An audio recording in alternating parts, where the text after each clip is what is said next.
Qual é o caminho mais curto para a felicidade? É uma vida mais autêntica. E para uma vida mais autêntica, o caminho é aprender.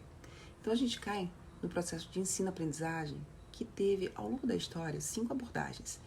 E algumas bem esdrúxulas, outras mais tranquilas, mas eu acredito que hoje a gente tem que ter um enfoque eclético, ou seja, que englobe todas as 5. A primeira abordagem é a tradicional, que é tão criticada, mas que eu adoro e que eu acho super útil, porque ela tem 4 etapas. A primeira é a preparação do aluno.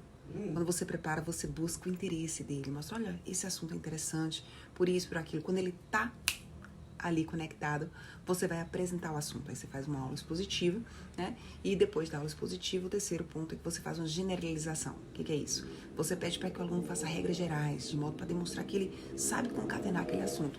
E, por fim, demonstrar a aplicabilidade daquele conteúdo na vida cotidiana dele. A segunda abordagem é bem o oposto da primeira, tradicionalista. É a humanista. A abordagem humanista é proposta por psicólogos como Carl Rogers, que é um psicólogo americano, e também por Neil, e que eles tratam que a criança é um agente que deve ter respeitado seus desejos, deve se compreender que ela não deve seguir regras externas ou heterorregras, que ela deve compreender a situação e criar suas próprias regras. É bem interessante isso, porque funda-se na dignidade do indivíduo aprendente, mas ela não traz uma teoria substancial de como ocorreria esse processo de apreensão do conteúdo pelo aluno. Bom, a terceira teoria seria a teoria comportamentalista, também chamada de tecnicista, que foi que criou bem aí a EAD no nosso país. Ela entende que o papel do professor, diferentemente da primeira abordagem, que ele é o protagonista, na segunda abordagem, o professor é só um agente que facilita as experiências para os alunos que eles possam compreender de acordo com as experiências vividas. Aqui, ele é um produtor de conteúdo, ele está preocupado com o meio.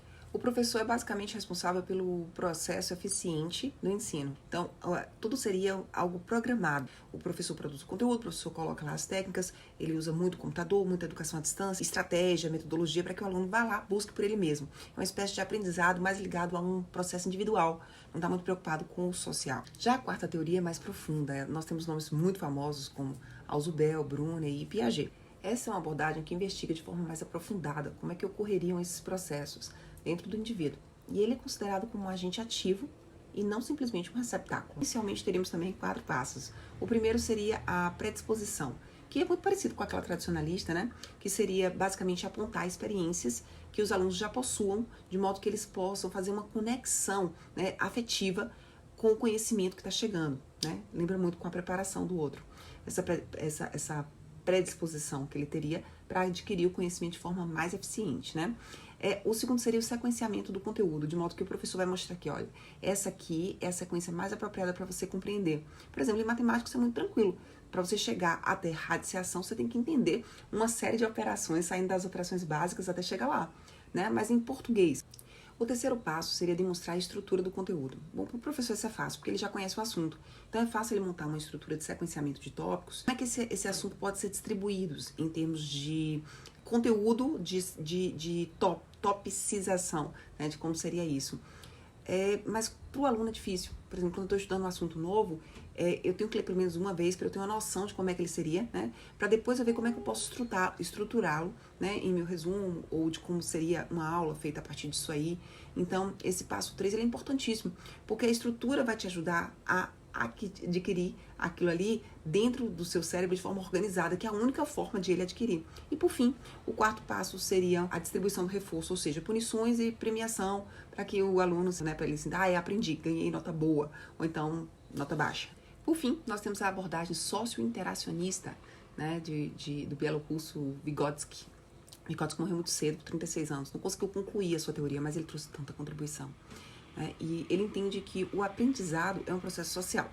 Bom, ele se baseia muito no materialismo histórico e dialético de Karl Marx, mas isso não em nada atrapalha a sua teoria. Muito pelo contrário, ajuda muito, porque ele entende que é impossível aprender sem o outro. E se você for parar para pensar, mesmo que o outro não esteja do seu lado dando aula, você está lendo um livro que o outro produziu. Então, o aprendizado é um processo cultural. Então, ele defende que os fenômenos devem ser estudados como em constante movimento, constante transformação, e que nenhum conteúdo deve ser dado pronto e acabado, de modo que a natureza do homem é alterada o tempo inteiro pela cultura e o conhecimento acaba sendo alterado. E que você deve ter uma escolha daquilo que será mais útil de acordo com a situação histórica determinada por aquele indivíduo. Eu acho isso fantástico. É quando você escolhe os conteúdos que seriam mais aplicáveis para eles. E aí, com qual dessas teorias você se identifica mais enquanto estudante ou enquanto professor? dá para tirar uma coisinha boa de cada um, eu acho, eu acredito, né? Importante conhecê-las todas, bem interessante. Então, até a próxima.